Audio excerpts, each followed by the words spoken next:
Hello, we welcome you back to yet another episode of the newsroom. And to remind you, please subscribe, set your notification bell all the time so that you don't miss out on these episodes. Today with me is a very outstanding name, but usually without a face. So many people know this name, but they don't know how the person looks like. As Ukweli Africa, we are privileged to host the one and only Williams Kato, who has a span of over 20 years of experience in the newsroom. He has worked as a senior reporter, as a news producer, and the editor of the well-known local Uganda news bulletin all over the country, known as NTV Akawungeezi and NTV Saawa.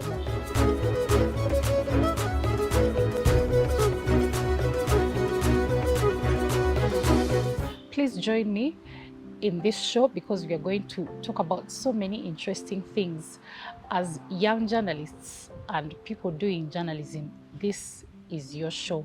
My name is Laura Nalugwa, and please help me or join me in welcoming Williams Kato. Williams, you're welcome to the show. Thanks. Thank you very much. I'm happy to be here, Laura. Yes. I hope we're going to have a nice conversation. I hope so too. I want us to have a good a good conversation. Yeah. So Williams, how are you? I'm okay. How are you doing? How have you been? I'm just great. And where have you been? In this world, you know, if you leave the media and go out there and start doing other things, you become a little bit scarce. But I'm available doing my personal stuff. Oh, that's good. Yeah. Do you at any one time miss the newsroom? Not so much, because I think for me it was deliberate to leave the newsroom. I wanted to do something else, and I thought I'd served enough. It was time for me to give opportunity to young people who are still energetic to take on the mantle and basically pursue the management of the newsroom. So sometimes yes, but not so much. From the stories around the corridors in the newsroom, Williams is tough. Williams is tough love. He gives you tough love. Why did you choose? Did you choose to behave that way, or that is you? Or because you were behaving that way because you wanted delivery? Two things. One is I'm very particular about results. I'm a result-oriented person. If you're given an assignment, I want you to do it to the best of your ability. Of course, with my support. Now, if you don't want to do it, or if you don't put in a lot of effort, you don't be my friend. But as long as the assignment is delivered and we'll become happy, we talk about other things. So it's about trying to ensure that the tasks are done. It's not that I'm a very tough person. In the contrary, I'm a very the other side of me is very lovely and very polite and also very jolly. But when it comes to work, it's a different thing because I want us to succeed. No one gives the responsibility and the aim is to fail. The aim is to succeed. So we must work, me and you, the person I've assigned, to ensure that we succeed. Yeah, that's true. So, Williams, I want to take you back. In the late 90s, you were a young man. You joined, at that time, it was the first private TV station, WDS TV. And there are incidents where you were sent to the field. And there's a particular story, I think, that you have talked about before, where you went to the field and there was a fuel truck explosion. Because Ukweli Africa advocates for mental health and mental well-being of journalists, at that time, you will share with us, I don't think that that was something that was advocated for or pushed for in newsrooms. You went to this incident and there was burnt bodies. Paint a picture for us after filming this and going back to the newsroom. How was your mental health like? And even afterwards, because there were other stories to be done. Well, I think it was around Mpambire or Katonga area, around those areas. I don't remember very well, but I think it was a swampy area around Masaka Road. Of course, the editors told me there's fuel tank which has caught fire, to have died, rush. So we rushed and went to reach there. The bodies were burned beyond recognition. And then because we are told a young man was trying to scoop fuel, but had a cigarette at some time. So that's led to so many people dying. It was one of those experiences, I think it was around 2001, I don't remember, 2001 around there. So we went, covered, as a young person, we were enthusiastic about covering that story and come back. Because no, it's going to be a lead story. And you will have your byline. Yes. You don't have social media, you didn't have social media during that time. So basically everyone would be tuned in to watch the story, and WBS was a very powerful television station at that time. So I went, we covered the story, then there was this rush to come back and file a story.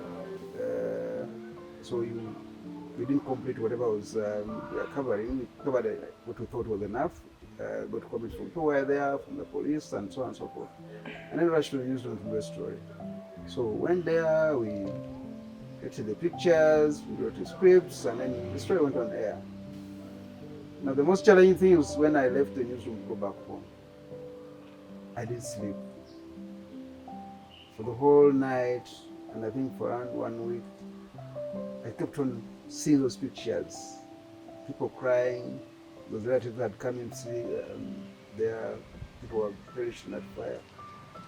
But then I remembered the bodies that I looked at. It was so traumatizing. And I remember, I think I spent a month or two without eating beef.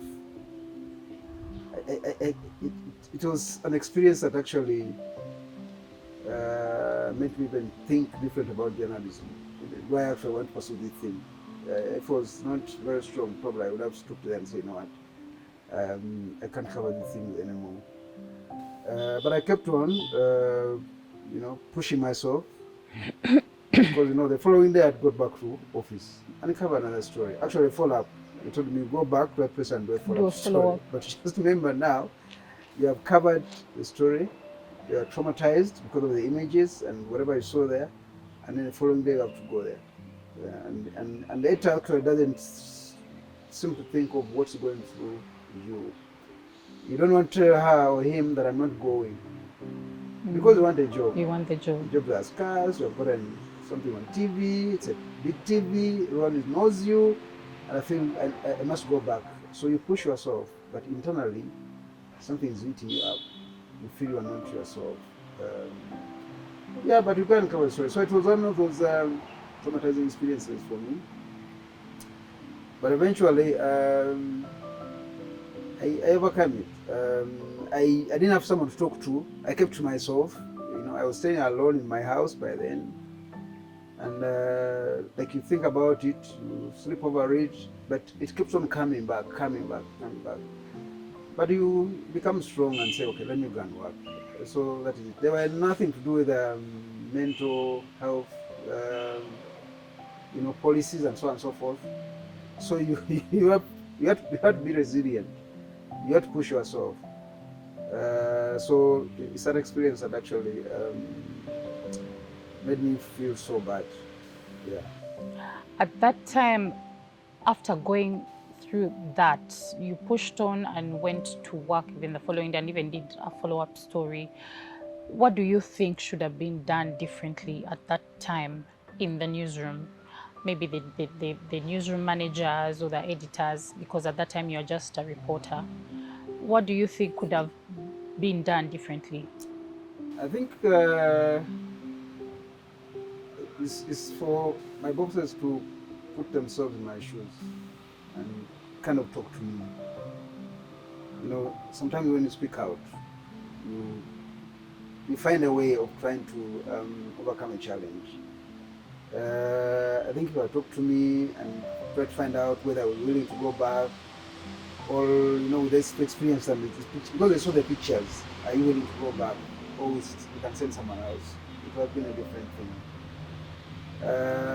If it was possible for me to get a counselor, someone, you know, I can talk to and say, no, this is what I went through, how do you overcome it? But those things were not there. That luxury was not there. So basically it's about, I thought if it was possible then, is for me to have a one-on-one with my supervisor and say, this is what I'm going through. But of course during that time, you couldn't even dare go and talk to it and say, you know what, this is what I'm going through, I don't want to go back. Probably I would have lost the job. But two, also, it depends on the people that they have. You know, sometimes they have to be sympathetic to editors as well. They also want people who can deliver stories. And if a person who have covered a story, ordinarily they would like you to go back because you have all this background information. You remember what happened yesterday. It's sometimes not easy to say, let's change and someone else goes, and that person now is supposed to start from zero. For you, they prefer the person who has been there because you know what to do. Yeah. Probably also quick at delivering. You don't give them a hard time. You already know the sources. Yeah, sure. So I think that is it. And I wish we had counseling services by that time.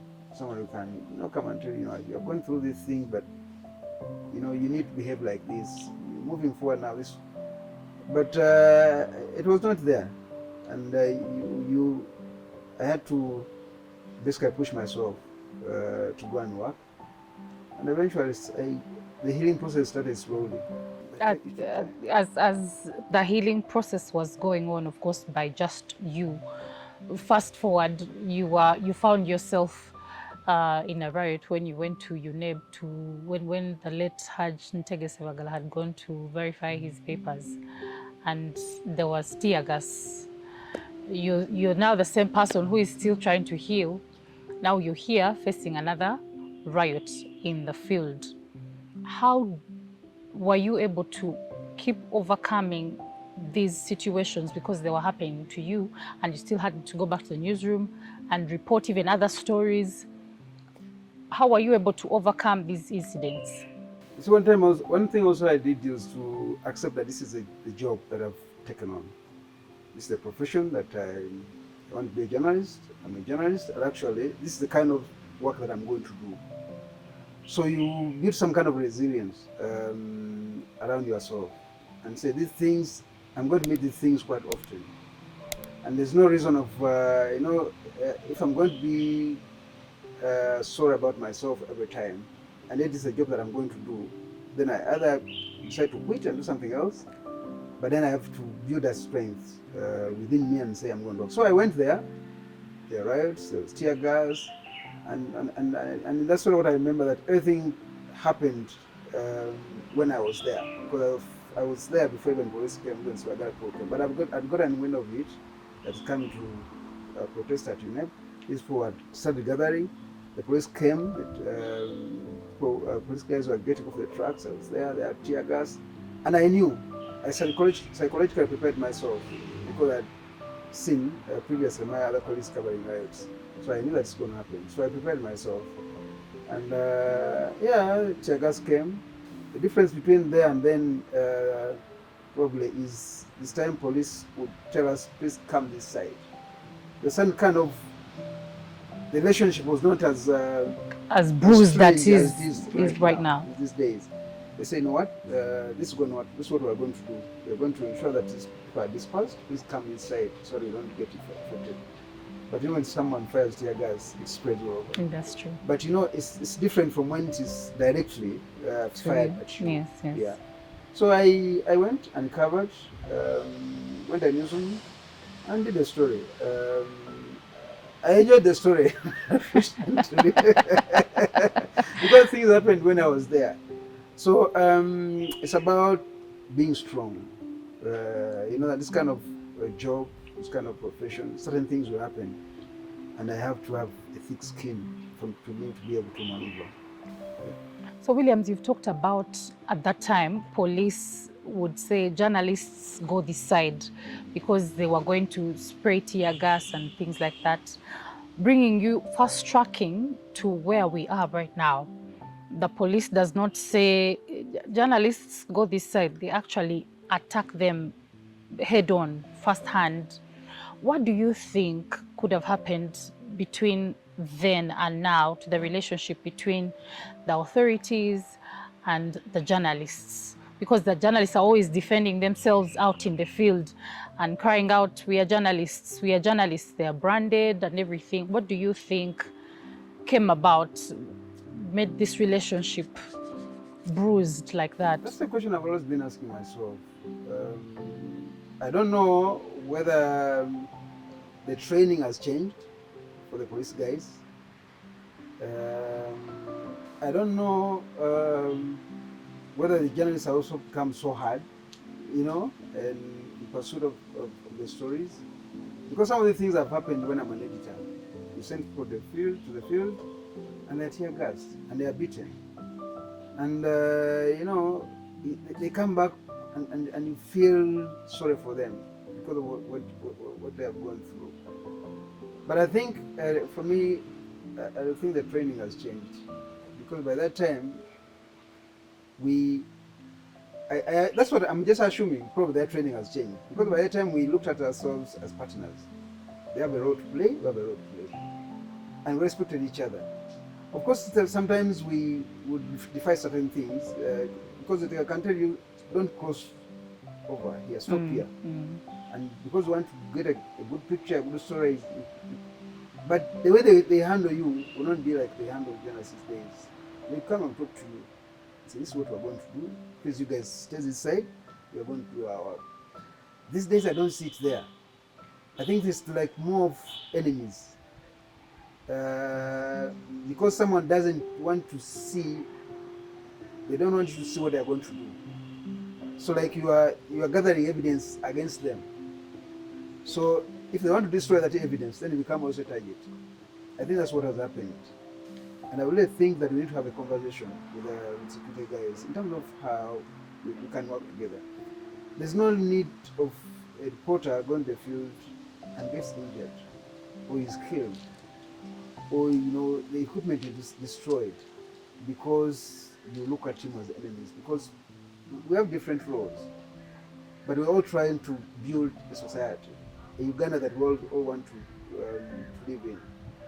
You may have, as security guys or police guys, you may have your challenges with the guys, the politicians.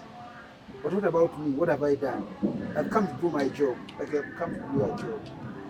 Why do you harass me? Why do you beat me? Why do you destroy my equipment? Because, you can do your work and I can do my work. We can coexist. I think maybe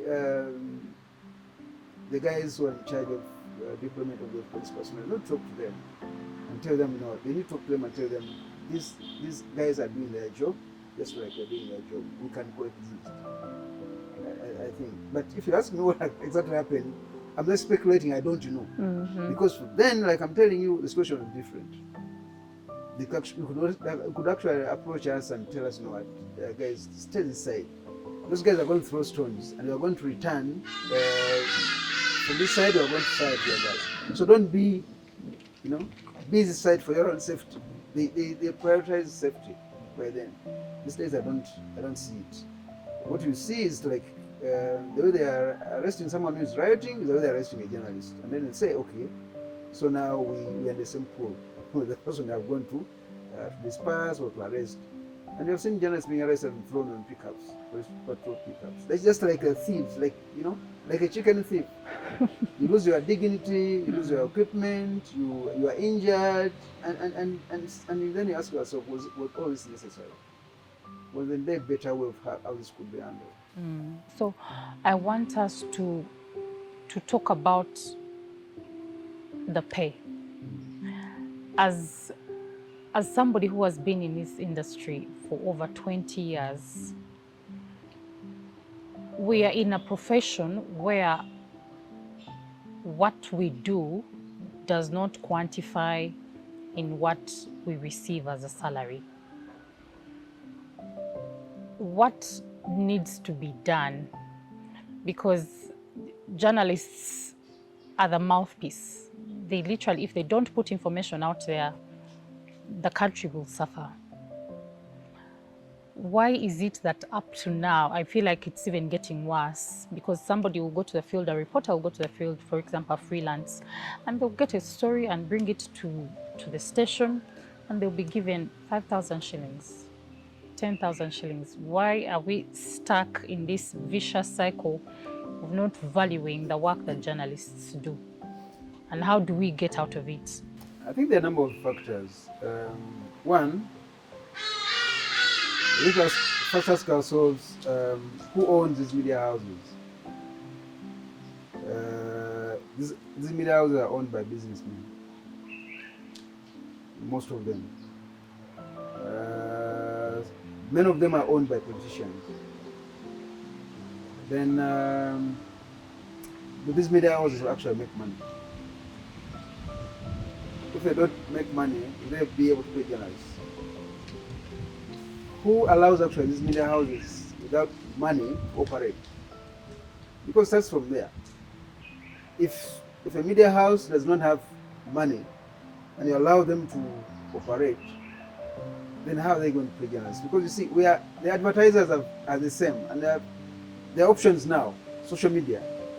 Someone who's given a media house, for instance, 100 million, can use 20 million on social media influencers, and you get the same results. It's just a matter of identifying the target audience that they want, and then you do that. So, and for me, it's the biggest challenge you have in many of the newsrooms.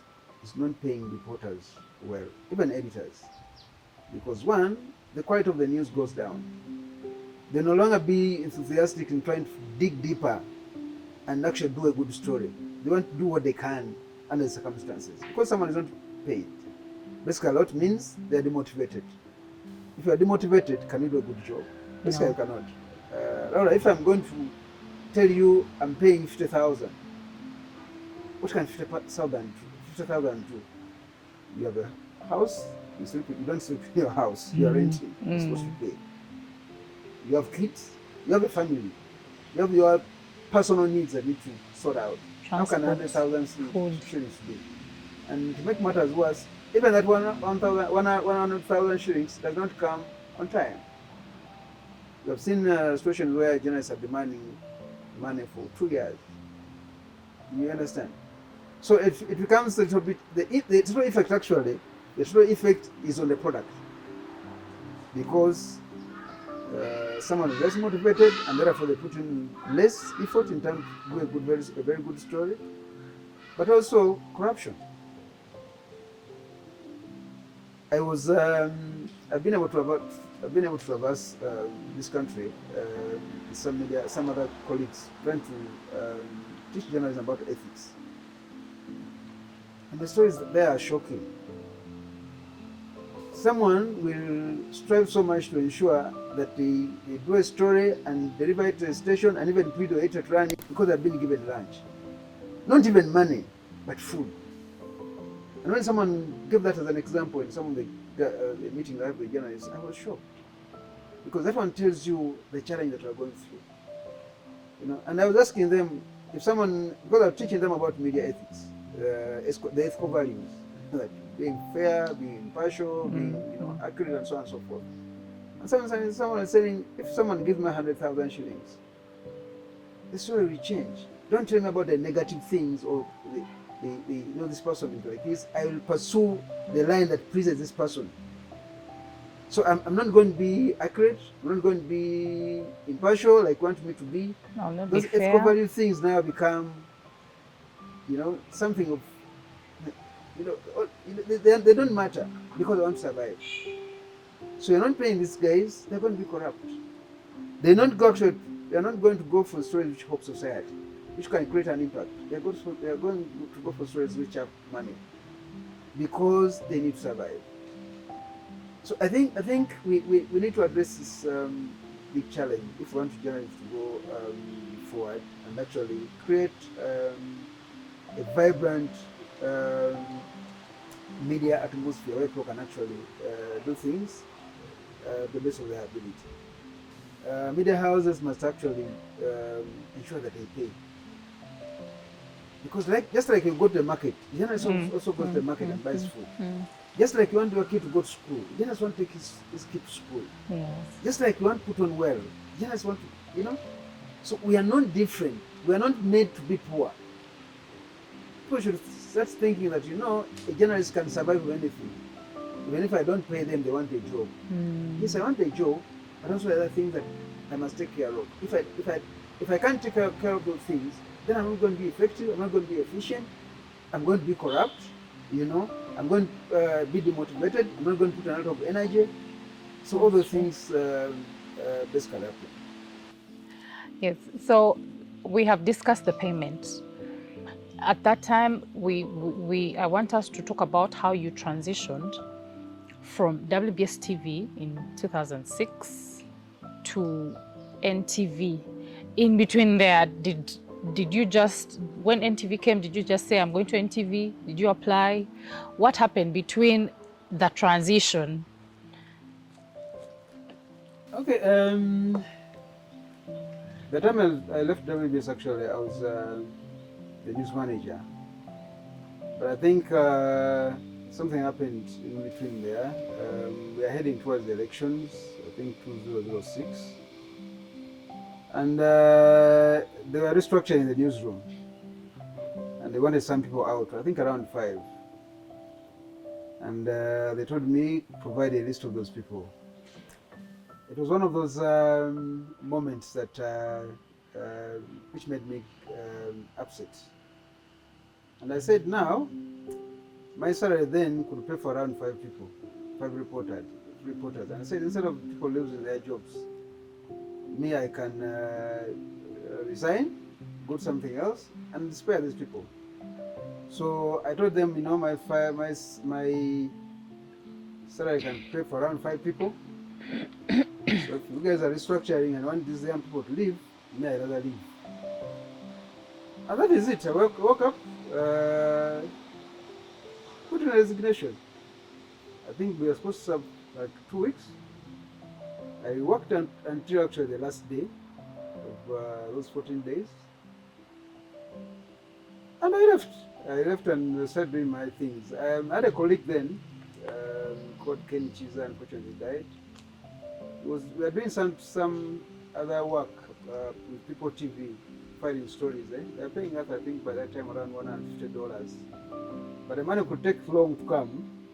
So I said, let me be here as I see how things move on. So I left WBS, went there. When I was still there,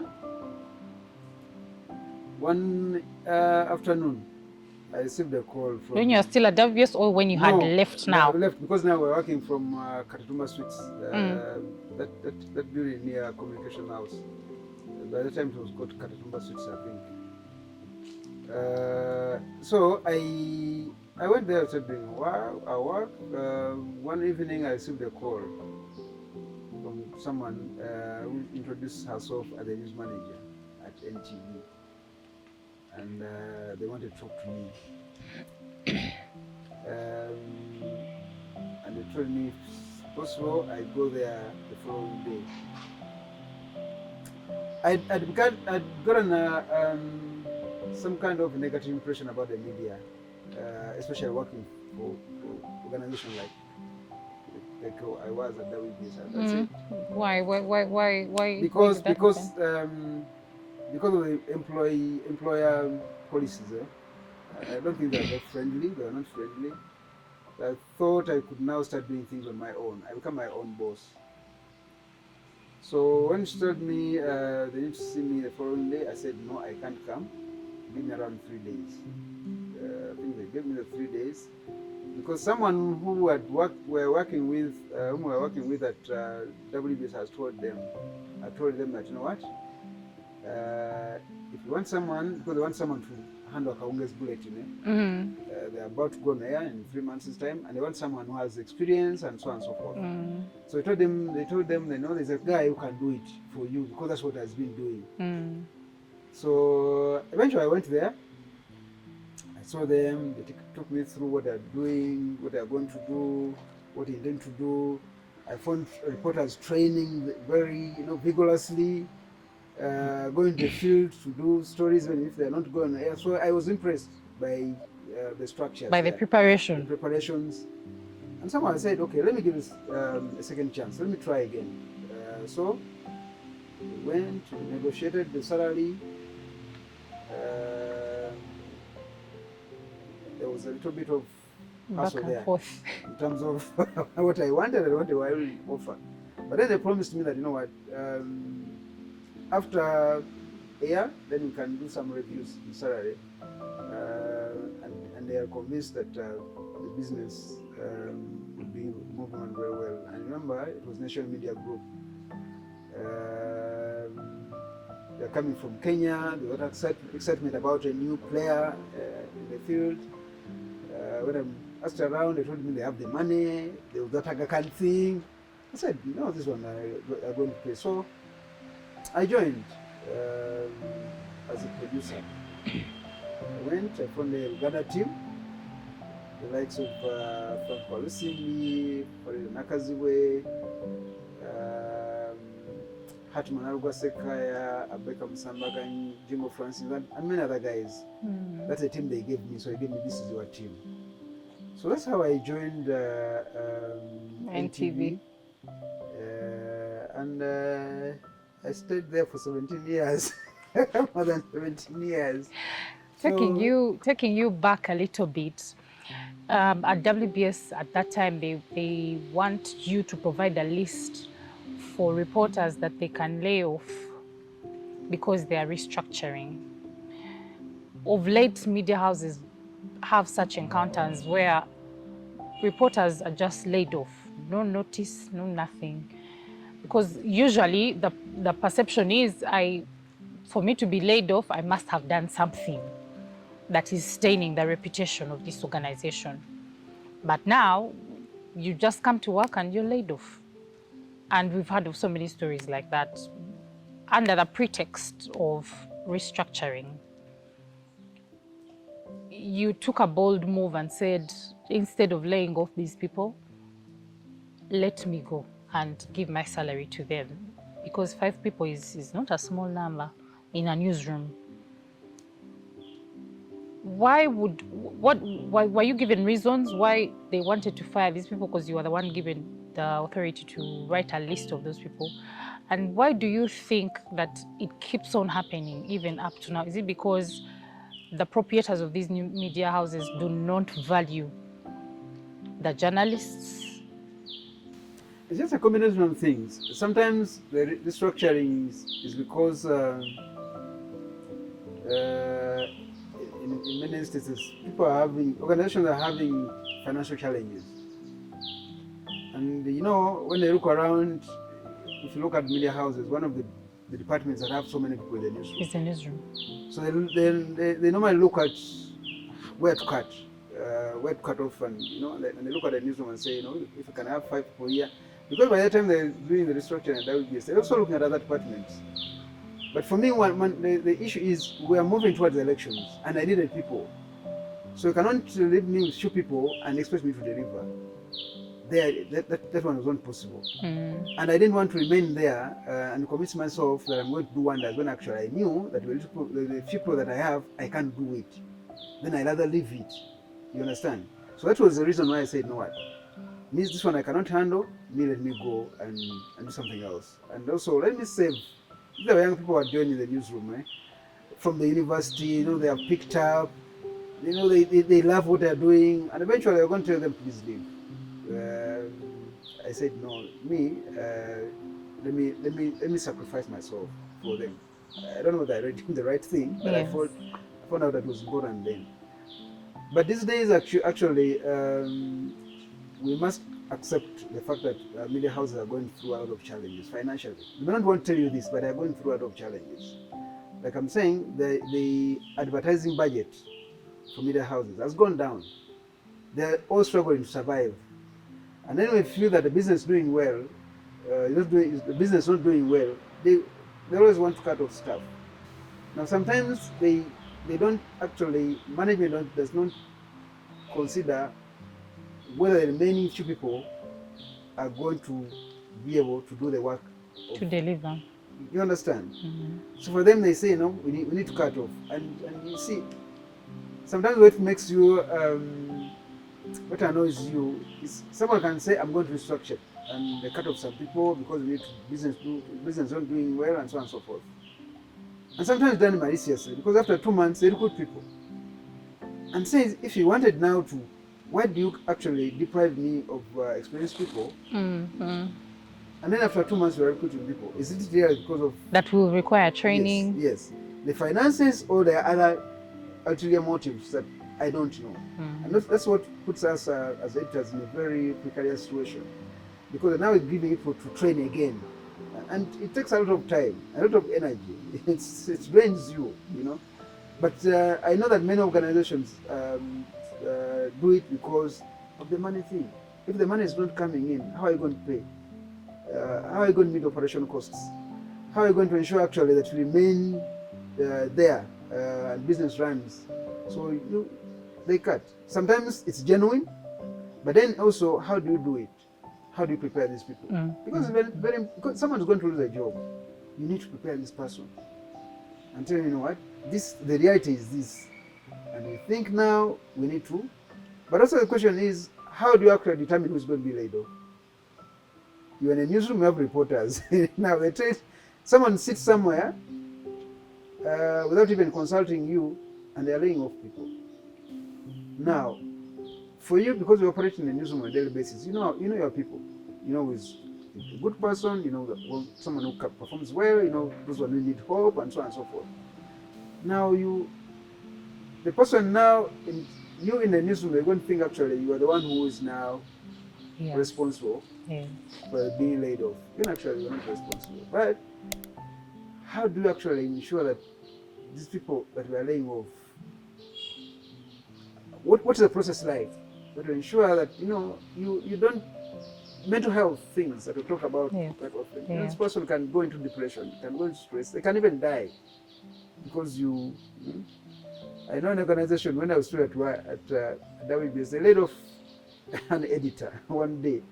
And WBS by that time was at Ginger Road, Spear House. Yes. The man failed to cross over the road there to board a taxi and go home. You understand? He never expected it. He moved around and people were coming down. He was an editor. So it's not an easy thing that you are going to do and take it lightly. You need to prepare people. You need to tell them the reality and say, we're not doing this in bad faith, but the business can no longer hold all of you, cannot meet operational costs. So we decided that we will. And there should also be counseling services for them to know that actually this is the life that they are going to go. This life is ended, they're going to another life, and other people they go into depression, stress, people can even commit suicide. So those are things that make us have challenges as media managers, as news managers. People take them lightly because for you think you're no longer meeting the targets.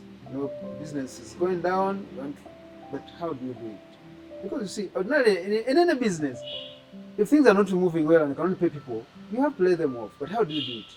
I'm not only saying we should not lay them off, but how do you do it? Do you have even their packages they're going with? And someone knows that I'm going to spend some 3 months with this amount of money, or you just wake up and tell them you go. Pack your bags. Pack your bags and go. Do you know what the implication it has on them as individuals, their families? Because you see, in Africa, with our extended family system, there are so many people who are pending black tax. Yes, the black tax thing. So if you're telling them go, do you know the kind of atmosphere we're creating? If this person goes and now starts thinking of her rent, fees, feeding, medical, then the person goes and you know what? They go and sit in the bar because now they're trying to fight that depression, and Don't ask me if they own the bar, where the money they're going, but they find a way. Because the colleagues, tells you, Kato, don't stay at home. Come and we can have, let's go out. You drink and it gets spoiled. Your health literally right because because of those challenges. So those are some of the things that basically make us get concerned, especially now, where the people who are owning these media houses don't have proper structures. A politician wakes up and starts a media house, a radio And station, they want experienced journalists. and they can wake up and say, I don't have money to pay you. Sometimes they don't have contracts, or don't have contracts. There's nothing that links you to that organization. You don't have an ID, you don't have a contract. So basically, you can fire you the way he or she wants. And you can't complain. You take your complaint somewhere and say, but you don't have a contract. I even people willing to actually entertain you and listen to you. Someone tells you can look for something else. As if, you can walk away from this job and get another which is there. No, it's not. It's a very big challenge to the newsrooms. Let's discuss the levels of now, because now you got in as a producer and you are coming from a position of senior reporter, news manager. Now you've got into a different environment where there is expectations. You've gone through all this pressure. How was the first 5 years at NTV? I think it was pressure. Pressure and pressure and pressure. But anyway, the rank, if you look at the rank, by the time I left WBS, I was a news manager. So when I came to NTV, I became a producer. It was slightly lower. Slightly lower. But it was an environment. I found there an assignment editor. But you see, there's nothing as good as entering an organization where people don't know you and you prove yourself. It's satisfying. So I remember, NTV was closed when I just started. And I remember when they were giving certificates about people who have worked well during that time. In the newsroom, it was me. The certificate was given to me by the late Martin Alika. I think he was the board chairperson. And I don't choose myself, it was my supervisors. These are people from Kenya I didn't know about because my news manager was a Kenyan. But it was because of hard work. So there was a lot of pressure because you see, we're coming to the market and wanted to establish ourselves. And we wanted to be unique.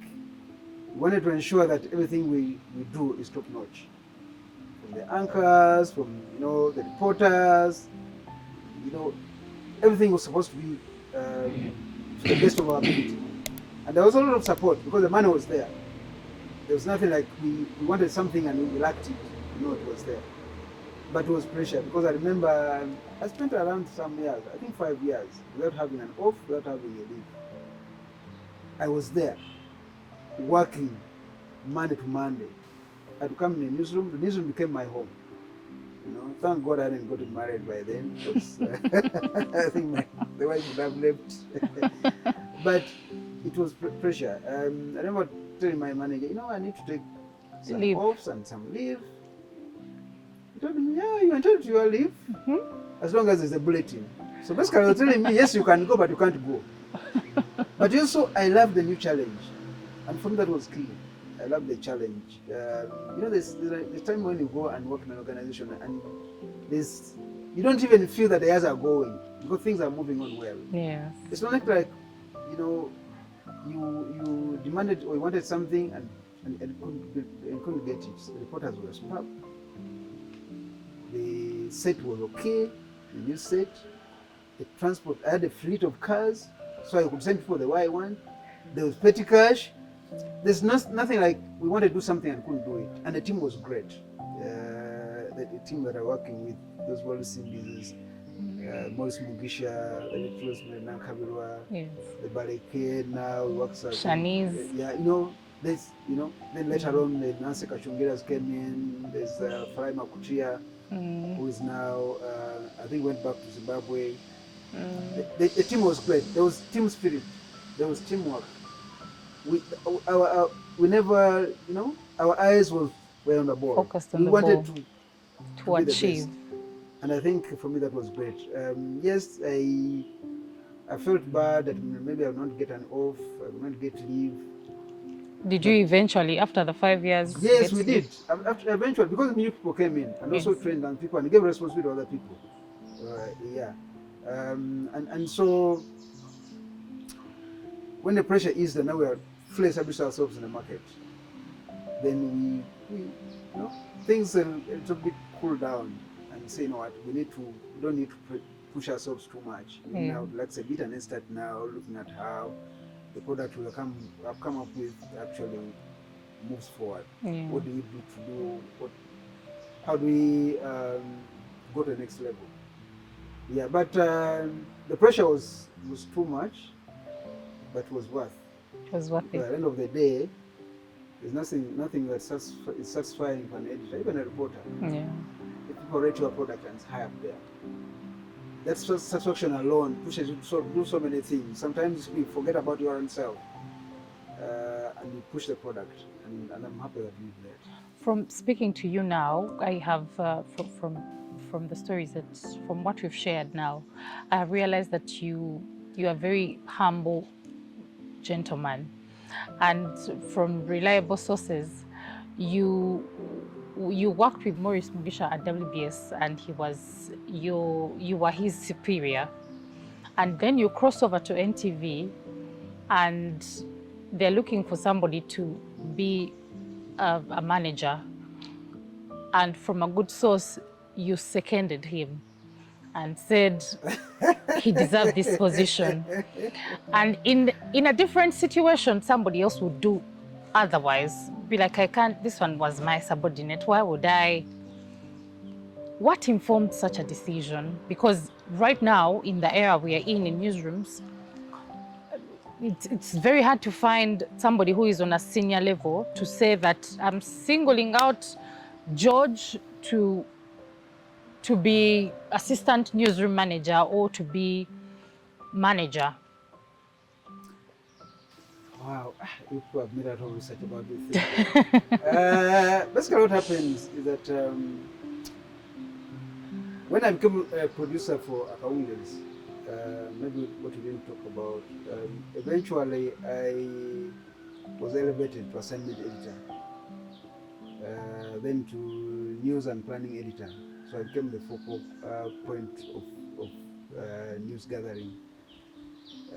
And actually by the time I left NTV, I was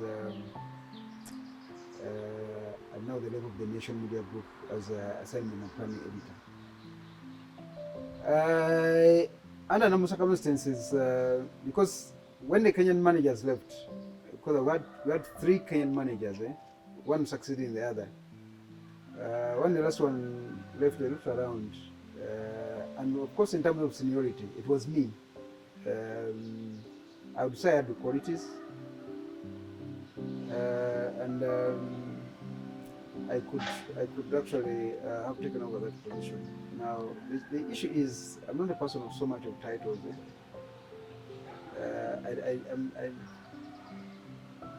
Even the newsroom, I didn't want anyone to create some kind of difference between me and the reporters, because we are colleagues. But now I like operations. That's where my strength is. Sometimes you must know where your strength is. Me, I was an operations person, and I liked actually to be the one to tell someone that the story has happened, not the people telling me the story has about happened. This story. Yes. I had a very close working relationship with my people. I want to groom people. I want to see talent flourish. I want to be near them. I want to supervise. I want to organize them. I want to know if news has happened. So I looked at the position and where I was, and I thought I was best suited to remain where I am. Of course, I had not been elevated planning editor. It was a big title, and then it was paying me well. Then I looked around and said, who is this person that now can come in without necessarily disorganizing what I've created? And I saw Maurice Mugisha. So when they called me, I told them, you know what, I'm declining, I'm not taking that position, but I'm willing to work with Maurice Mugisha. Yes, has been my junior, but he can take over that position. Maurice by the time was an anchor. But Maurice has leadership qualities. If there's the people I've worked with, and I can tell you, someone who is straightforward, someone who will work with and feel comfortable, it was Maurice. We bonded together very well, and I had no problem seconding him. So I seconded him. No, Maurice, take over from me. I mean, take over as a news manager. I managed operations and we worked together. I worked very well. I don't remember any single day where me and him clashed. Even where we disagreed, it was in principle. We didn't need to raise our voices. Actually, very few people knew that from outside that he was my boss. He also never Disclosed. tried to show that he's my boss. We are colleagues. Even up to now, we call ourselves boss. And the reason we call me boss, I call him boss. And we worked very well. So it's not someone who's going to be there and make life hard for you. He'll give you a room to operate very well. If someone I would sit down with and say, "No, this is my strategy. This is a strategy I think that you can take forward." We would think, sit down, think through it, and say, "Okay, we need to add this." You tell you we need to add this. Maybe also add. He would go and present it. He would defend me, even when I've taken hard decisions. You don't throw me under the bus. He will defend the policy because we have to sat together and discuss. So I found him very, very, very lively. I found him very understanding. I found him cooperative. I found him another person to work with. And I said, why do we have someone from out to come and get actually someone who can take over that job and work very well. So that's how it was. And I have no regrets about it. So, because some people are thinking, you know what, it's our time now to take over, become this big person, and so on and so forth. Yeah. Come on, it's not about becoming big. Yes. It's about the impact you want to create. In the newsroom, actually, it's more of creating an impact. And I think also our salaries were not so big apart. No. So there's nothing like, it's going to get something very big and I'm going to, I was being paid well. So, Williams, you were in the newsroom for almost all the elections that we've been having. And I think the last election that happened when you were still in the newsroom was the one of 2021. And I'm speaking in the line of violence against journalists, more so during election periods, the election trail, the campaigns and everything. And also the internet shutdown, all those things are sort of like infringements on how journalists work. Because if there is no internet, the hassle to deliver stories from the field to the newsroom and of course on air. How did you maneuver in the newsroom during the 2021 elections? And also the violence that happens to journalists during that time. You as the head of the newsroom at that time, what did you do to make sure that the journalists are protected out in the field? I think the 2021 elections, I'd say, somehow caught us off guard.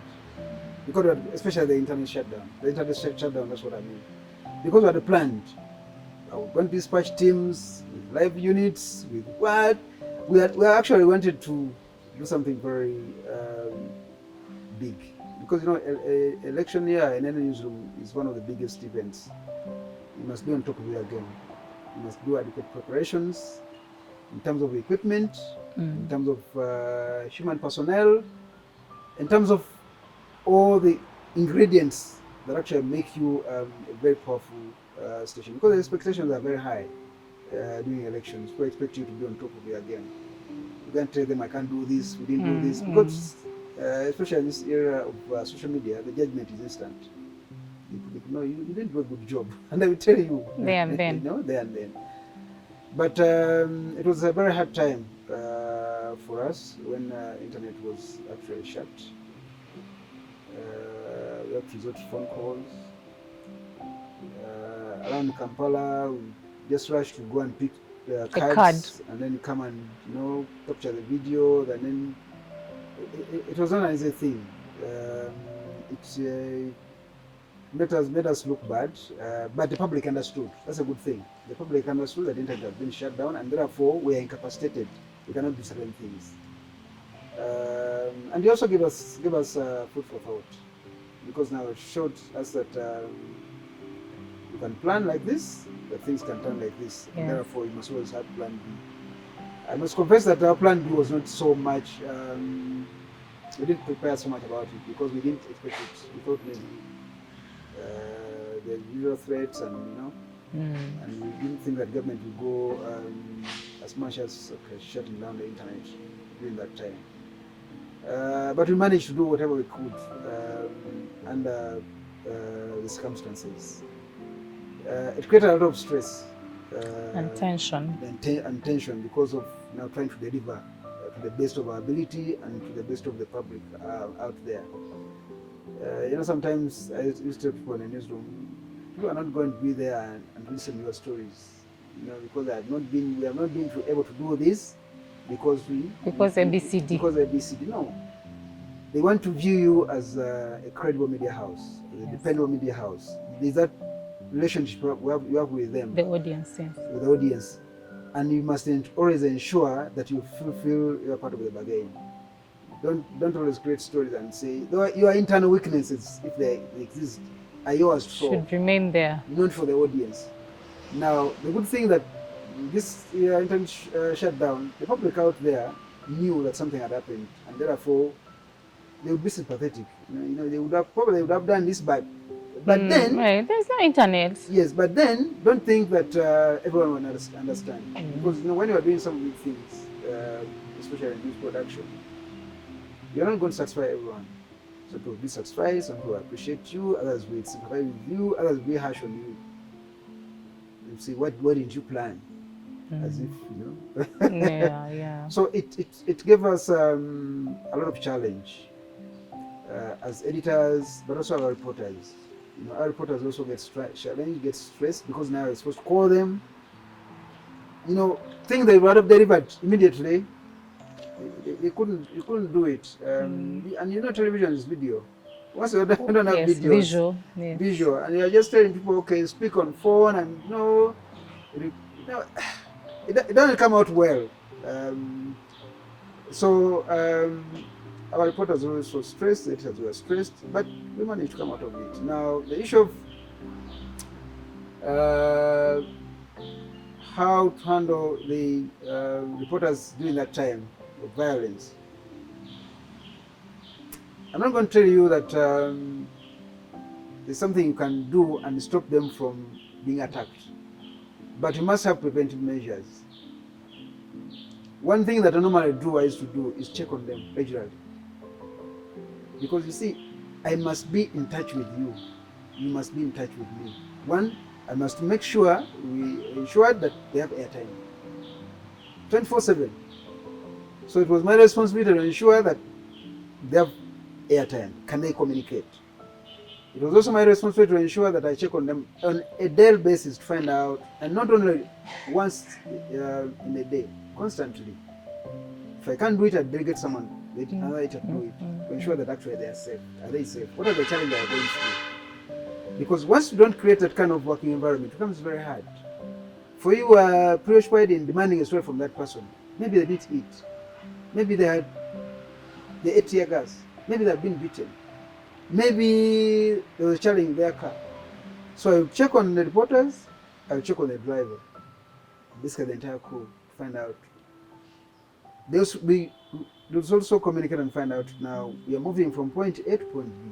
So I also tell them, in case you find out that the situation is not bearable, retreat. Like we normally say, it's not still worth your life.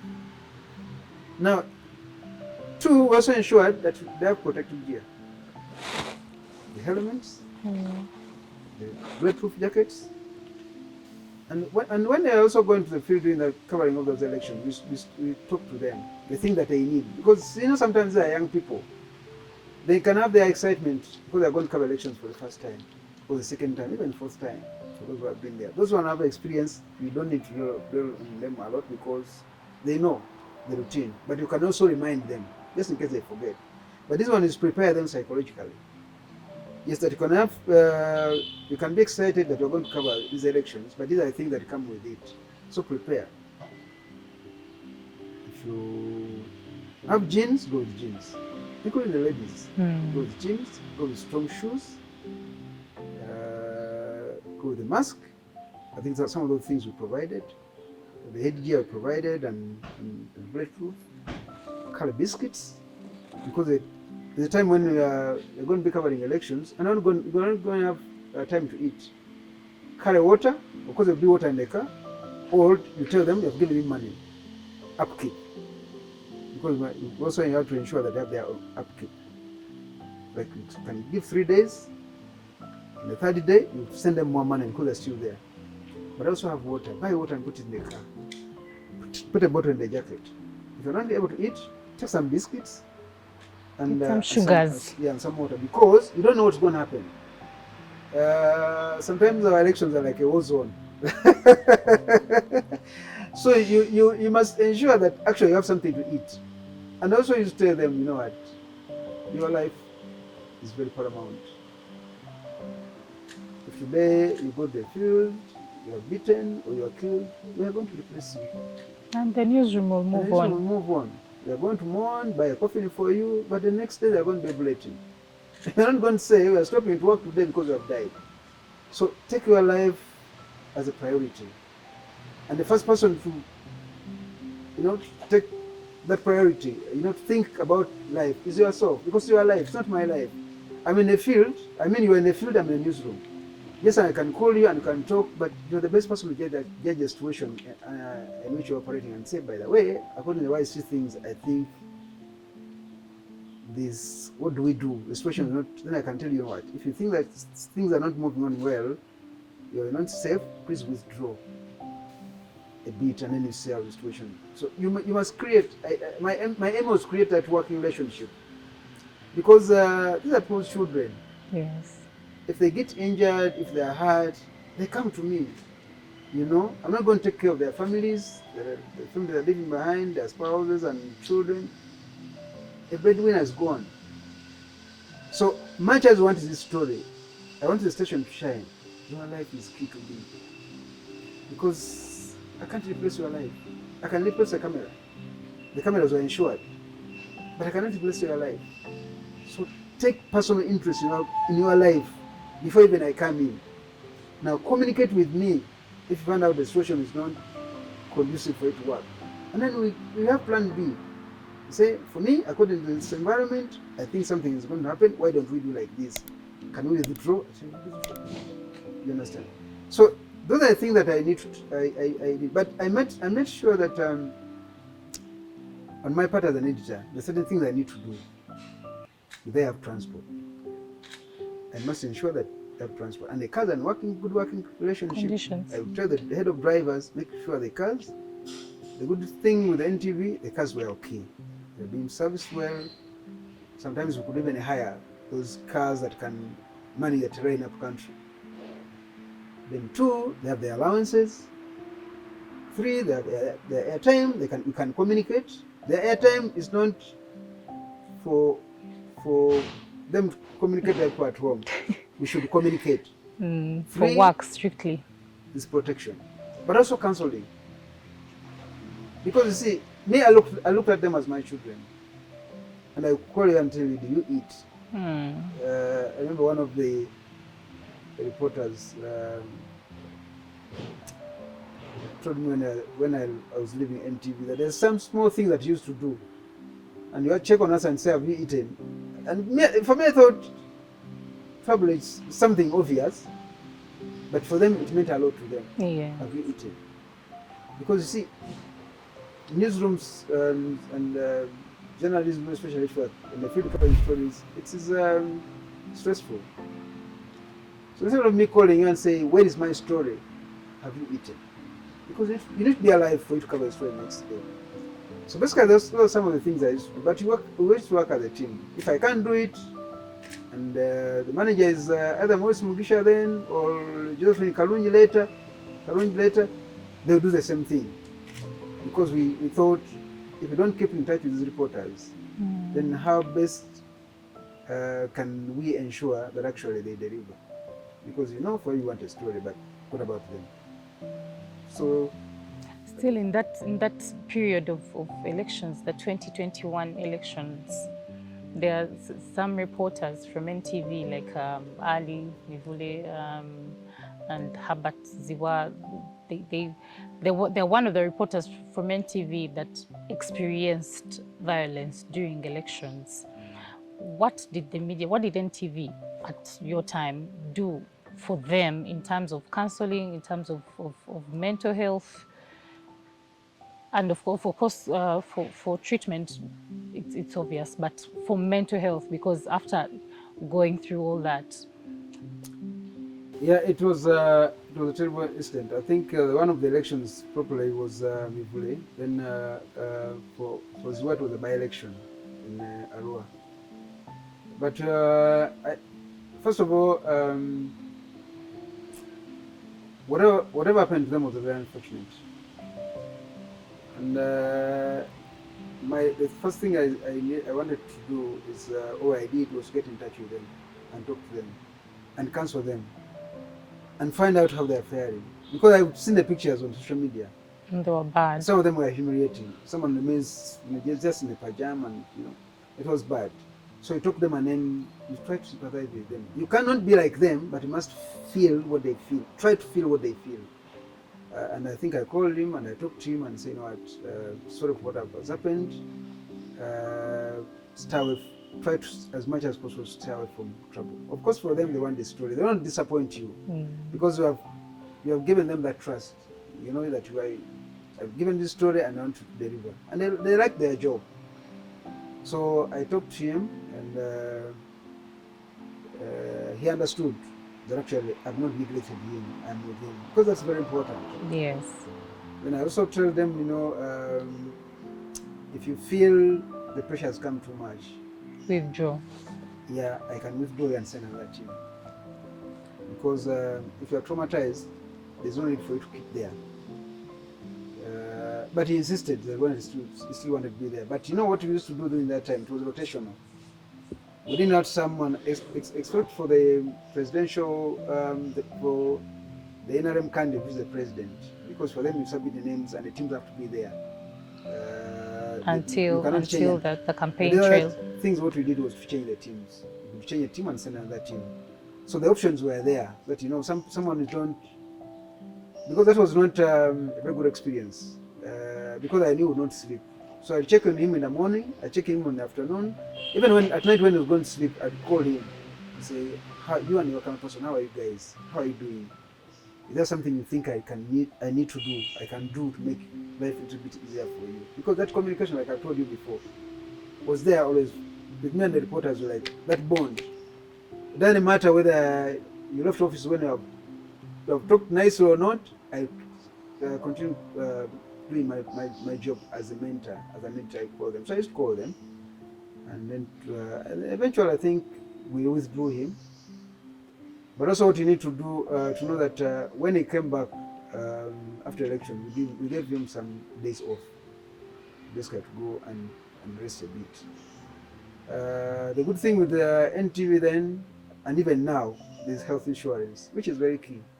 Just imagine if that man was to live there and then he's supposed to take care of his health bills. How do you even have managed, So we know that in terms of health, it's covered. But now this psychological, bit of it, it was supposed to be our part. We had also, one of us there was a counsellor called Sam Setumba. And I used to tell people when even in a newsroom that we have a resident counsellor. If you feel you want to talk to him privately, maybe you don't want to talk to me, please go and talk to him. All those skills are there. Now, this was not someone recruited by the station, but I had volunteered. And I made it very known to each and every person in the newsroom. In case you have trouble, you have someone who's professional counsellor, you can talk to them. and you see how you can handle it. Because once you speak out, once you have people around you, sometimes the depression and the stress is not as much as what you don't have. You know? So I think that's how I handled it. I don't know whether I would have, if you ask me whether I would have handled it better, I don't know. But I tried to do what I could do within this new environment. Because if a reporter insists that I still want to be there, you cannot use, first of all, also withdraw that person, because now it can also cause some kind of stress for them. You must have a way of trying to convince them that, you know what, you can withdraw and cover something else, and then that person goes. But of course, for us, we have a rotational policy from the beginning. That you cover for 2 weeks, another person goes. So we knew that at one point you will withdraw. But sometimes withdrawing a person immediate and say, you come back, they feel that you might do it for safety reasons for them, but they might misunderstand you. Misunderstand you in a way of maybe you don't trust them to do the story them, well. They can tell you, these are occupational hazards, we can maneuver, because they're a team, and when they're there with other journalists, they feel, we can do it. After all, other people have suffered the same fate, and so you have to be very tactical in the way you do it. You don't create an environment where you tell them come back, unless it is so much life-threatening, and someone has to be taken to hospital and so on and so forth. But if they can handle, do it gradually, but talk to them. And also when you are doing it, tell them you're not doing it by bad faith. You're doing it because you want them to be better. You want to spread the risk. Someone else goes, the other team that you are sending can also go through the same experience, but let this person come, try to hear a bit, do other work in the newsroom in the meantime, and then eventually you deploy them somewhere else. Because our elections, there's a candidate where you deploy people and this one they're going to be violence. You know it. But there's another one that if I deploy you to go and cover Katumba Oye, definitely you're not going to get a lot of beatings, but, and it's not about undermining the other candidate, but you weigh the options, the situation, and say, I think I can be safer here, and remain covering stories, but this one, now let me, take someone else. And after 1 week or 2 weeks, this person comes back and our team goes. You've talked about the passion for the profession, because journalism is passion. It's like it's a calling. And most times when journalists are out in the field, they feel like family. Protect themselves. They will even ask if somebody has come late, say for maybe a presser or something, they will ask, did you take this? There's sort of like a coordination within journalists when they're out in the field. But this coordination does not flow over in the media houses on like top management. That if something is happening at, say, NTV, and then we communicate to next media and say, as media houses, we've decided that this... Why do you say next media? Why don't you say another media house? I'm saying when out. Okay, another media house. And we are saying that now we are standing on this, we are not letting our journalists do a BCD. I'm talking in terms of coordination. And before you know it, this other media house has sent out reporters to do it. Yet we decided and said, for the protection of our journalists, let's do this. What do we do to have media houses work as a team? Independently, yes, but as a team in terms of protection of journalists in what they do, more so when they're in the field. I don't know. I think it has to start from us, even editors, yeah? To tell people that competition is healthy. It's not a do or die thing. At the end of the day, today you can find yourself in this media house, the following day you will find yourself in another media house. And these are your colleagues, I always used to tell people that there's nothing so competitive in us that you may fail to extend footage to a colleague who has missed it, unless when it's just an exclusive thing. There's a scope, exclusive. That one I understand them. But you have gone to cover a riot. The pictures of tear gas are the same. The pictures of deployment of policemen are the same. So why is that thing that makes you work in a cocoon and not want to work together? There's a time when journalists actually made me very proud. I think they were in Sese, Kalangala, during the Bobi Wine elections. I think that's 2021. And the deployment was so heavy. The environment was so tense. But they divided themselves into groups. Some group remained somewhere, another group remained somewhere. And they shared pictures. They wouldn't be able to cover for one another. Because at the end of the day, you're serving the same audience. Today may have that very picture of, someone throwing a tear gas canister and you think you have something very big. Yeah, but if it airs and it has aired, so what? That's it. So what? The next day you're not going to show the same picture. When you're showing it, you are even put there yesterday. So it doesn't matter. So I think we need to have some kind of teamwork. Now, at the top management level, I don't think that's happening. I think for them, maybe they take the competition so far. Serious. So serious. But also the environment under which you work. Today we are saying now we are boycotting covering government things until government does ABC. Can you tell that to UBC, for instance? It's a government media house. For them they're told you go and cover. So either cover or lose your job. So what do you do? So we're not united at the top. And sometimes we're not so much united at the top. It's very hard for us to be united down here. Yes. Because media houses have their own different interests. Some of them are commercial. Someone might say, you don't want to go and cover that government thing or the police briefing, but police is advertising with me and I'm getting money. For them, it's a business. And being a business, what they want is the figures in terms of money. The numbers. The numbers, but also the money. At the end of the day, they have operations. So they're telling you, if you are boycotting, let other media houses boycott. First, you are going to cover because they're advertisers. Now, those are pressure that we have in a newsroom. And you see, even these guys who had become firm and say we are going to boycott, eventually they're saying, okay, we are not going to cover, but NTV is covering, NBC is covering, BBS is covering, so who are we to say we are not going to cover? So the thing is lost there because we are not united. Because media houses, like I told you, these days media houses are run by business people. It's run as a business. And then people don't look at what we are talking about. That, ethics, we should be together. No, they're looking at money. Are they making money? Now we're telling them, don't go and cover a government press conference. They've just signed the week before a contract with a certain governmental agency. Yes. And they're paying them maybe 400 million or 200 million. And then they will call and say, where are you?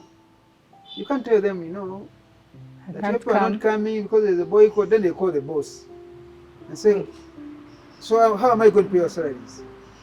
How are you going to meet the operation costs? And so we have become so vulnerable with the reporters. You don't have much to say because the boss has decided. And if you want a job, you do what the boss has decided. If you feel it's beyond you, then you quit. So as long as those pressures are there, the commercial interests versus the independence of the newsrooms, then we have a challenge. It's very hard to say we'll be united and pursue something as on a united front. No, some people will say we do it, others. But also we don't have also strong media bodies. We talk about Wujia, talk about how strong are they? Can they actually take a decision? Can they be able actually to galvanize the support of all the media owners and the editors and say, once we take a stand, let's take it as, can they?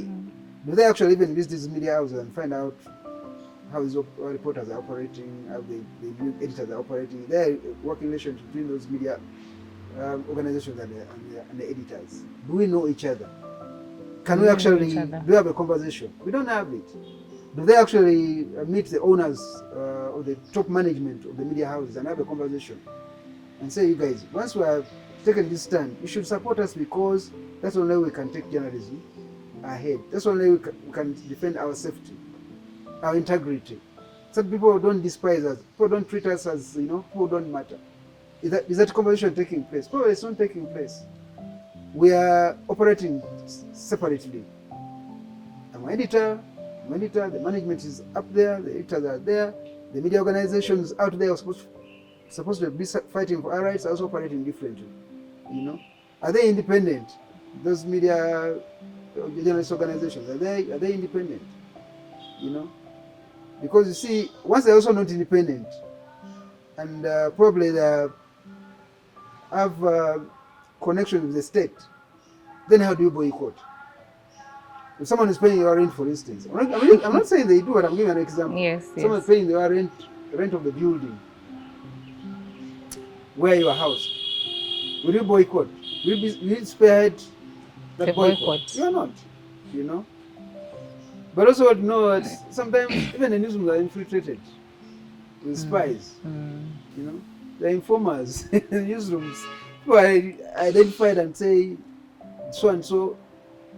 It hurts me actually when people in the newsroom go and tell secretary guys this one is against the government because you're trying to be independent. And these are your colleagues, but because they've been given some few coins, and they go out and now you have a spy within the newsroom.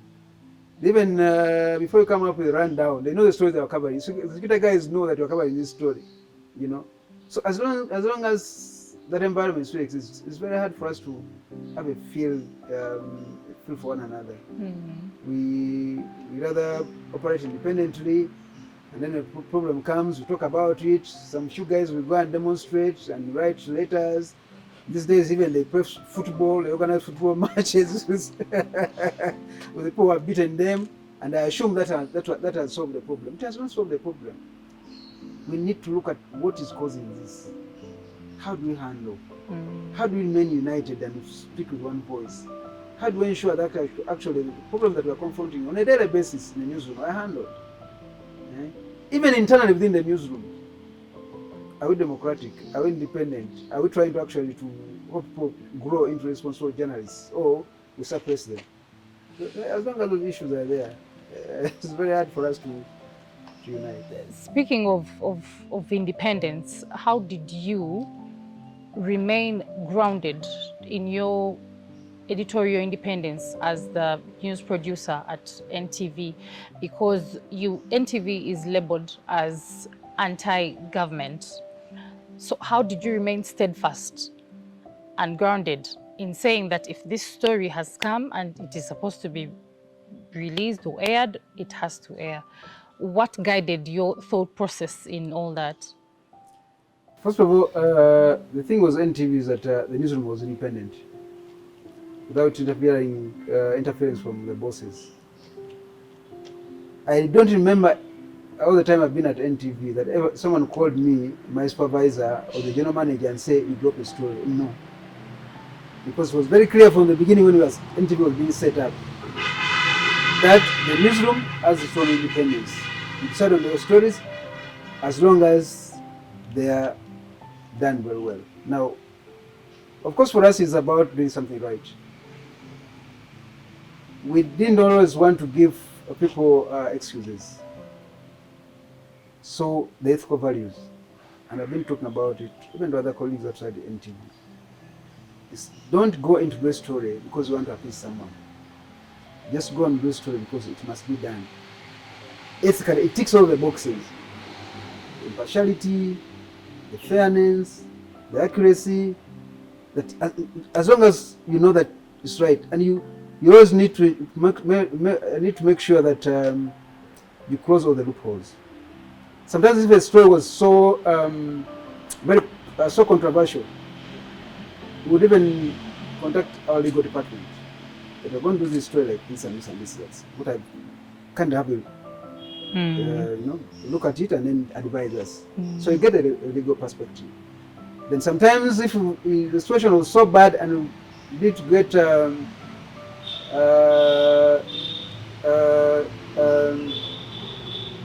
support from the editorial director in Nairobi, we don't hesitate to find out. To help. Yes, we're going to run this story, but But the one thing at NTV this tells us is one thing: as long as its story ticks the boxes, because the judgment is on us. Yes. But when you go out to do a story, make sure that the editorial guidelines are followed. As simple as that. Because if you're going to become weak and say, no, if you do this story, they're going to do this. If you do, then you never work. You never remain independent. So then don't carry that independent thing that, and you know, it occupies your head that you know we're independent. Yes, but work within the parameters of the media guidelines that are there. Yeah. The core values. But you know what? The story is accurate, the story is impartial, you have tried to talk to ABCD, and this is the impact you want to create. Because before you go out to do a story, you need to have that self-reflection. Why are you doing this story? What interest is it to the public? What are the likely implications? What are you trying to achieve? Then you have to think yourself, to think about all those issues. Then after you know that, now we are going to run the story because it ticks the boxes. It doesn't matter whether people are not going to run it, but you're going to run it. And when you are called, you can defend it. Because for us, even me, as an editor, or assignment editor or an editor, when my immediate supervisor calls me and tells me, that's the general manager of NTV Uganda, you guys carried this story. What was the basis of carrying this story? I should be able to explain. Yes. I shouldn't be able to, I shouldn't start saying, you see, we thought, no. We carried it because ABCD.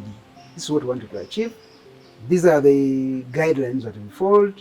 We also try to ensure that actually we tie all the loose ends, and therefore we think we took the right decision. Defend it.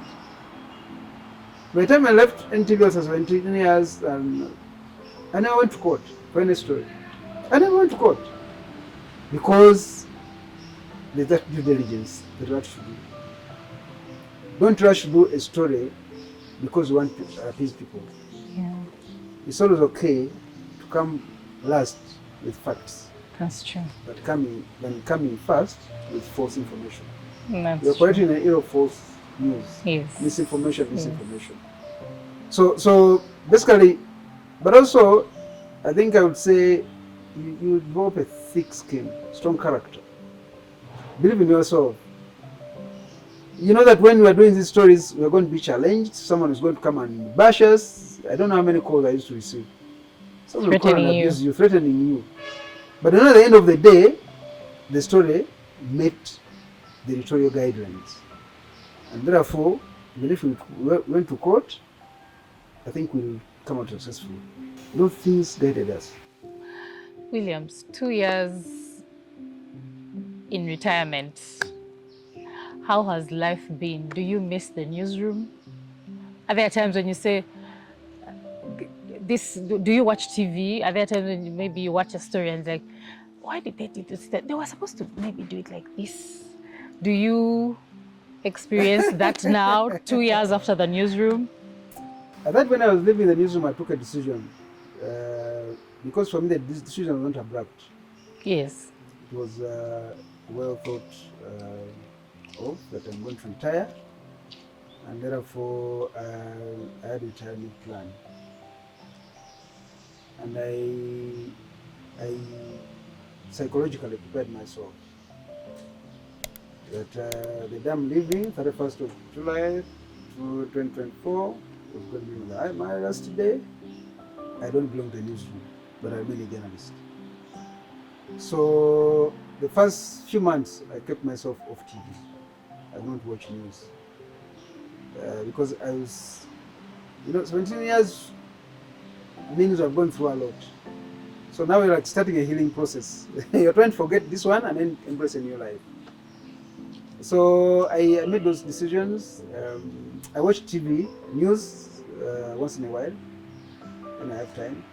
I'm no longer compelled to watch like I used to be because I want to watch and critique. Even when I watch to advise. I can watch, if I decide to watch and see something that's missing, then I either call someone Kawusa and say, Kawusa, I think you should have done like this. Or I can call even individual reporters and tell them, why didn't you try it like this? Probably this would have made sense like this. And now I'm no longer commanding them that you should have done the story like this. You're giving advice. The language now changes. I think if you have done this story like this, maybe you have been better. And they're free to take my advice or not. But retirement is generally good. I'm away from the newsroom pressures. I'm my own boss. I don't be there now think of which story are we going to carry tomorrow. Which reporter is coming in, which is not coming in. Which government official is going to call me and tell me, you guys, why do you carry this story like this? No, those things are no longer there. So I plan for myself. I wake up, I know I'm going to do ABCD. I'm more into now consultancy and media training. And I also have my small farm. So there, where I do some things. I'm growing coffee, chicken, rearing. Yeah. So life, I can say life is good. Advice to journalists who are still looking at journalism alone as their source of income. Advice to them in regards to life after the newsroom. I think, like I said, it's unfortunate that many of our journalists are not paid properly, because if you're not paid, even the planning part becomes a little bit hard. But I'll encourage them to start thinking beyond newsroom, because I always tell people at NTV, the day you come in, they know that there'll be a day when you're living. How do you live? To start small things. You start small. Let's not think that you're going to be in the newsroom forever. It's not going to happen, because time is coming when you have to leave. Experience have shown now that things are changing. People on social media. The biggest threat now to newsrooms is social media. So maybe no one knows 10, 15 years to come here, people are not even watching, and the organization will close. So where are you going to be? So we need to start diversifying and look into other things. These days I see people posting spaces, spaces. So journalists have gone to some of those things. Basically to find a way of, if this doesn't work, this one can work, Let's not think that I've entered the newsroom and I'm going to leave the newsroom, because it's unfortunate in the newsroom, the layers of growth are very limited. Sometimes you can come as a reporter and leave as a reporter. Yes. But also they can set some savings in the newsroom, small things, even if it's around 20,000. If they could get, especially those ones who are paid a monthly salary. Small savings can be 20,000, 50,000. Start a circle, small circle there. Start a certain project. Be faithful to each other, trustworthy. And that small business I've started. Explore other ways of how we can improve it. Have some side income. Because sometimes life is very hard. You may not want to retire, but organization can try to tell you, please, we no longer need your services. And that's the most disturbing thing to reporters. You don't know where to start from. So people need to start. I'm happy that some people, someone is coming to the newsroom, previously, how can you be in a newsroom and also an MC? But these days we are now embracing it. If someone can get some money over the weekend as an MC, what's wrong with that? As long as whatever they are doing is not conflicting their roles in the newsroom, I think we need to allow them, And these days, journalists, create content outside what you are doing in the newsroom. I can see people on YouTube now creating content there, posting people, because you need to prepare for that time. Let us thing not come like and boo and tell you please leave, and you have no plan B. Yes. I think they need. So also, I think also need to exercise patience. Sometimes young people are over ambitious. Someone thinks that when you come in a newsroom, the next day you're going to be rich. You don't be like that. Sometimes you need to start slowly. Understand and look at the opportunities. Where opportunities have come, especially for training and studies, please do. Because the world has become so competitive, you know. You need to, so these days, Godi, we talk about multimedia. Don't say me, I came on the reporter and must report. I must be reporting. Learn how to edit. Learn how to do social media things. You know, be vibrant, be all around. You know, so people can know that you can handle different things. Some of the things are not going to be told to you.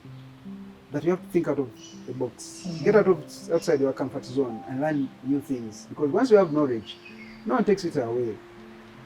Maybe lastly is about lifestyle. Let's try to live within our means. Important. It's very important. You know, sometimes young people are having stress, even in media houses, because they want to live life that is not within their means.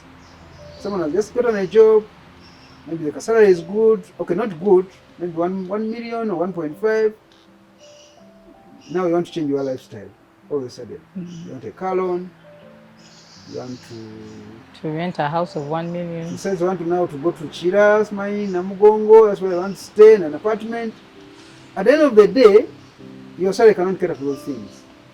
What happens is you're drowning in debt. In debts. You know, you even hide out from people because you went and borrowed money from here and here, and people want the money.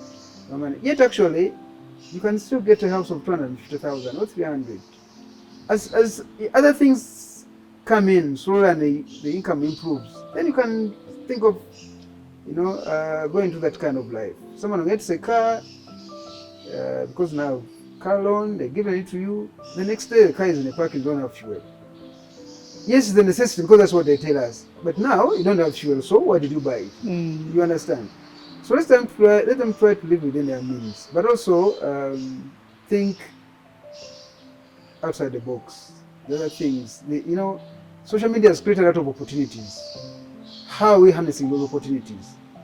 It's not about going to social media and join teams which are abusing people. Think of how actually you can create content, how you can be useful. These days people are earners, influencers. You know, those things we're not there during our time. Being an influencer, you don't need to have an office. You can even do it from your home. From your home. You understand? So let them think of those opportunities that are there, the opportunities that have come with social media, the new media. How do we actually harness those opportunities to ensure that we better our lives? Because truth is that there are very few paying media houses which pay well. Majority of them don't pay. You know, even those who are paying are not paying the money that you want. But you know, think of how you can get an extra income legally. Legal income. You can start, you know, getting papers and hitting people on the street because you want money. But there's something you can do, and also where opportunities have come for training, let them go for training. And so they have skills, employable skills. You know, things have changed. If today you come into a media house and you can do social media, you can do editing, you can do reporting, you stand high chances of many in that newsroom than the person who comes in and say, me, I don't know camera work. Because if someone is a reporter and also can report and also can do camera work, why do I need you? This person can do this work because also people are minimizing costs. Yeah. Well, thank you so much, Williams. You heard it from the horse's mouth. I cannot even repeat anything that they've said because this information that you've got is from somebody who is experienced, like we said, over 20 years of experience in the newsroom as a producer, as a news manager. If you have not gotten anything from this gentleman, I don't know where you're going to get it from. No. Thank you so much for joining us in this episode of The Newsroom. This is Ukweli Africa. I'm reminding you to subscribe to our channel, follow this information. It is there for all of us to learn and also relearn, because there are things that we think that we know and probably we have not heard from people who have experience in this field. Please go and watch. And to remind you that there is no story that is worth your life. No safety, no story. My name is Laura Nalugwa and this is Ukweli Africa.